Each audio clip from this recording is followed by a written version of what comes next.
Bab 095. 67. Alina mengangguk kecil, meski air matanya masih menetes. Tanpa berkata apa-apa lagi, Din memeluk erat tubuh mungilnya, mencoba memberikan kehangatan dan ketenangan bagi putrinya yang begitu kehilangan. Sekitar pukul 8 malam, Azarin akhirnya tiba di Sukabumi setelah menempuh perjalanan panjang dari Jakarta. Napas lega tercurah ketika pandangannya tertuju pada rumah sederhana di depannya. Meski begitu, ada rasa sesak yang menyelip di dadanya kala mengingat hari terakhir dia meninggalkan rumah. Rumah itu tampak sunyi. Lampu-lampu teras menyala, tetapi suasananya terasa hampa, seolah kehidupan di dalamnya tak lagi sama.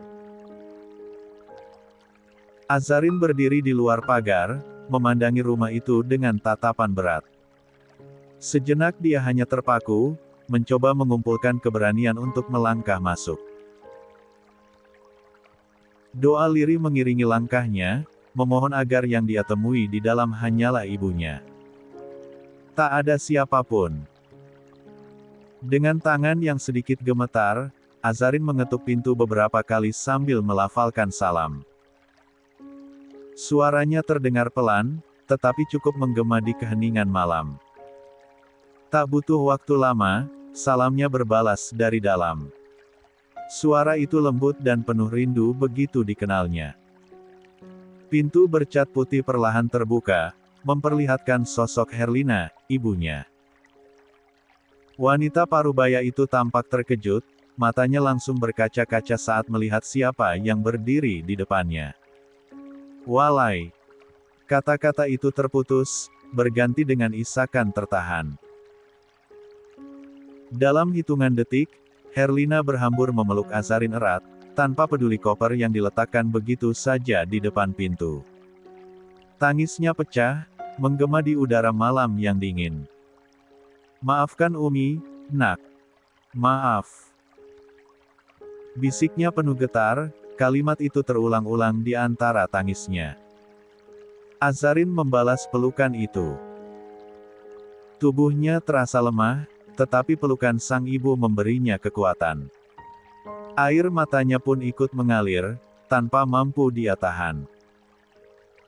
Rasa rindu, rasa bersalah, dan kelegaan bersarang dalam pelukan itu. Meski tak berkata-kata, tangisan mereka sudah cukup untuk mengungkapkan segalanya. Kamu jangan ngilang lagi, ya, nak, pinta Herlina, suaranya gemetar dan penuh harap. Dia melepaskan pelukan, lalu memegang wajah Azarin dengan kedua tangannya. Matanya menatap putri bungsunya dalam-dalam. Umi mohon, jangan tinggalin Umi lagi. Umi gak bisa jauh dari kamu. Azarin tersenyum tipis di balik cadarnya, senyuman yang menyembunyikan perasaan getir. Dengan pelan, dia mengangguk, meski dalam hatinya masih ada keraguan. Umi, Aza capek. Aza mau istirahat, boleh? Tanyanya lembut. Boleh, nak. Ayo, masuk. Herlina langsung mengangguk cepat, suaranya terdengar antusias. Dia meraih koper Azarin dan menariknya masuk ke dalam rumah, tak lupa menutup pintu. Sambil melangkah di ruang tamu menuju ruang tengah, Herlina menggenggam lengan Azarin erat, seolah takut kehilangan lagi. Sepanjang perjalanan, matanya tak henti-henti menatap putrinya dengan rindu yang dalam. Setiap langkah terasa seperti menghapus jarak panjang yang selama ini memisahkan mereka.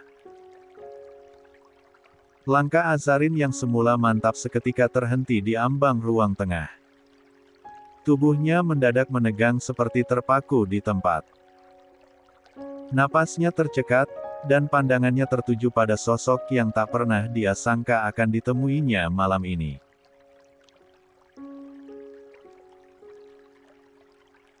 Jenderal mantan suaminya berada di sana. Pria itu muncul dari arah dapur, perlahan mendorong kursi rodanya dengan ekspresi tenang. Namun, Kehadirannya seperti badai di hati Azarin. Wajah Azarin memucat di balik cadarnya, sementara matanya membelalak tak berkedip, terpaku pada sosok pria itu. Detik itu, dunia terasa berhenti. Hanya ada detak jantungnya yang berdentum keras, menggema hingga ke telinganya. Tangannya gemetar tanpa kendali, menggenggam erat tali paperbak seolah mencari pegangan agar 68. Tak tumbang. Herlina yang berada di samping Azarin pun ikut menegang. Dia memandang putrinya dengan rasa bersalah yang begitu kentara, lalu bergantian menatap jenderal, seolah ingin menjelaskan sesuatu. Namun, tidak ada kata yang terucap. Situasi menjadi begitu sunyi hingga hanya suara jam dinding yang terdengar mengisi kekosongan itu. Sayang. Suara lembut seorang wanita memecah keheningan. Dari arah dapur, Alea muncul dengan membawa nampan berisi minuman hangat. Wanita itu tertegun di tempat. Tubuhnya langsung kaku, dan tatapannya tertuju pada sosok Azarin yang berdiri seperti patung. Hawa ruangan berubah semakin tegang.